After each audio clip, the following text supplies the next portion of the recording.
大家好，我是夏妈，我又来了。今天早上不是做的三明治吗？就和你们分享一下这个吐司吧。它是有两种的，一个是这种全麦的厚吐司，一个是牛乳的厚吐司。这个假期有给他们备一点这一种，在家里面垫吧一下肚子，有时候饿了馋了就来一片。因为我喜欢吃他们家这个蓝莓酱大颗粒的那一种，就试了一下他们的吐司，拿出来就是这种厚切的。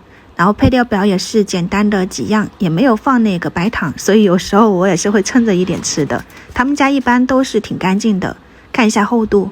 但是你拿在手上的话呢，它那个片块是比平常的吐司要窄一些的，没那么宽，但是厚度是可以的，而且入口就是很轻盈的那种松软，就牛奶呀、黄油的这种小麦香气都还是可以的。因为我也吃过挺多吐司的，他们这一款确实是我可以和你们分享的。单独的和你们这样讲一下，会细致一些，也便于大家多个参考嘛。然后有吃过的也可以分享一下，你觉得口感怎么样？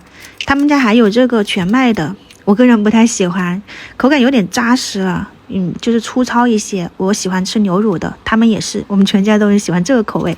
如果你也喜欢的话呢，可以备一点哈。我们晚上再见，拜拜。